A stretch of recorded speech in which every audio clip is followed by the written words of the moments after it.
I mean, yes, Jesus Christ Superstar has some catchy songs. But something's missing.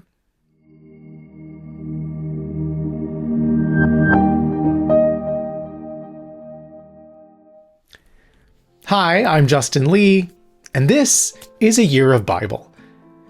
Well, we're wrapping up the book of Mark today, and it's a short but very important final chapter. Are you ready? Let's read. When the Sabbath was over, Mary Magdalene, Mary the mother of James, and Salome brought spices so they could go and anoint the body of Jesus.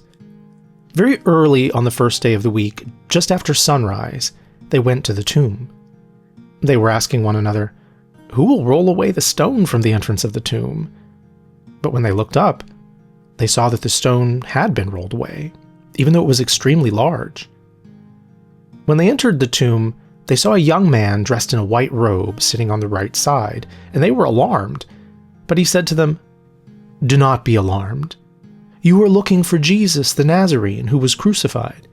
He is risen. He is not here. See the place where they put him. But go, tell his disciples and Peter, he is going ahead of you into Galilee. There you will see him just as he told you." So the women left the tomb and ran away, trembling and bewildered. And in their fear, they did not say a word to anyone. Early on the first day of the week, after Jesus had risen, he appeared first to Mary Magdalene, from whom he had driven out 7 demons. She went and told those who had been with him, who were mourning and weeping.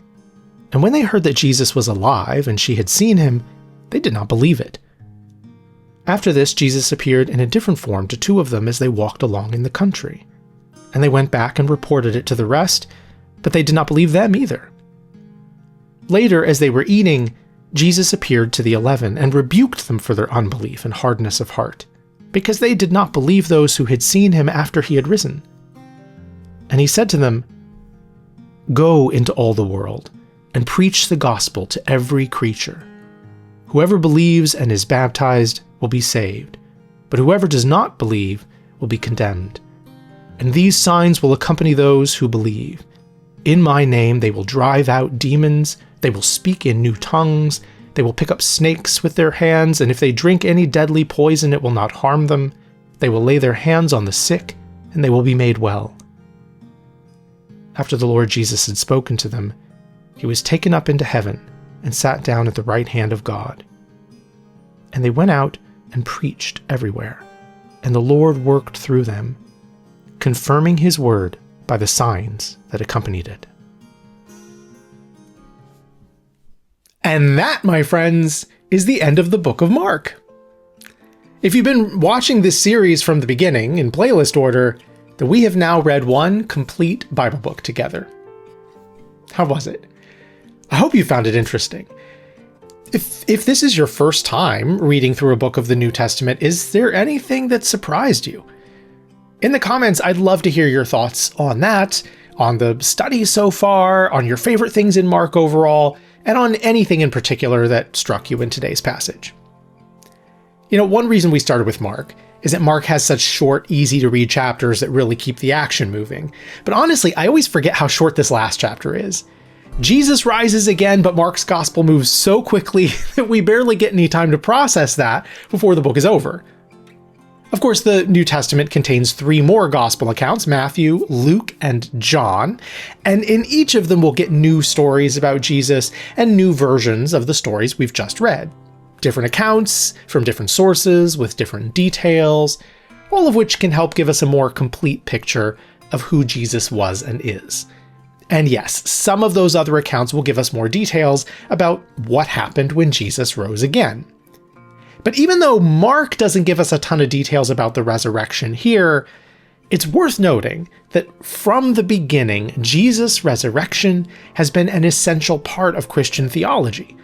It tells us that death isn't the end, and that God offers victory over death for us too.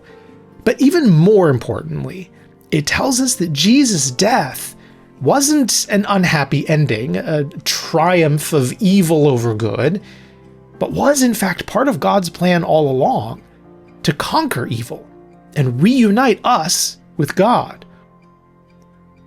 Secular retellings of Jesus' life sometimes end with the crucifixion, and that's understandable. You can be fascinated by the life of Jesus and find value in his teachings, even if you aren't religious and don't believe in miracles. But for Christians, the story doesn't end with the crucifixion. It can't. Jesus' resurrection is the big reveal. For us, to tell the story without the resurrection would be like a classic mystery novel that ends before the detective announces the solution. Yeah, you can do it, but it's missing the main point. Christianity isn't just interested in Jesus' moral teaching. Christianity is interested in our relationship with God, both in this life and beyond. Remember, Jesus taught that the number one commandment is to love God with all that we are. And in the previous chapter, we saw that a key outcome of Jesus' crucifixion was the destruction of the veil separating us from God. For Christians, a central part of that whole equation is understanding the role of Jesus in restoring that relationship between us and God, not just as a human teacher, but as the eternal Son of God.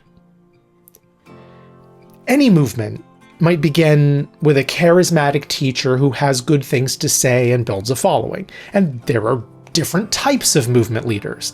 There's the rich and powerful leader who says, "Follow me and I'll make you rich and powerful too." There's the martyr for the cause who dies an unjust death and thereby inspires others to fight to avenge them. But the story of Jesus is this story of contradictions. Fully God, but fully human. A child of divinity, but laid in a manger. A powerful leader, but a suffering servant. Heals the people, but they call for his death. Killed, buried, but rises again. And as you might imagine, all of this was a lot for early Christians to wrap their minds around. Mark tells us that even though Jesus repeatedly predicted his own death and resurrection, the disciples didn't understand what he meant. And we learn in this chapter that even after Jesus rose again, Jesus' followers still weren't prepared to believe it. Yet if Jesus' enemies thought his death would end this movement, they were wrong. Christianity spread far beyond the places Jesus himself went in his lifetime. And that's where Mark leaves us, with Jesus' followers stunned by all that they've experienced, now going out into the world to tell others what happened. And there are a lot of details that have been lost to us about what exactly those early Christian communities were like. But one of the cool things we have preserved is a bunch of letters written by early Christian leaders. In those days, of course, you couldn't text or call people who were far away. You couldn't hop on a plane to go visit them. Traveling took a long time, and you couldn't be in multiple places at once. So if you wanted to get a message to a group of people, one way to do that was to write an open letter and give it to someone who could go as your representative, taking this letter to one or more groups of people, reading it out loud for everyone to hear, and then bringing you back news of what was going on in those faraway places. And this is what early church leaders did. And we have copies today of some of those letters, discussing the teachings of Jesus and the meaning of his death and resurrection, and also addressing the controversies and questions that arose as this diverse group of people tried to apply all this to their lives. It's fascinating stuff that we can learn so much from, and that's what makes up most of the rest of the books of the New Testament. They're letters from 2,000 years ago. How cool is that? So, throughout the year, we will come back to the other gospel accounts and get new takes on the life, death, and resurrection of Jesus. But tomorrow, we're going to continue our study with one of those letters, the book of James. In the meantime, remember that the Christian story, though it's filled with tragedy and hardship, doesn't end there.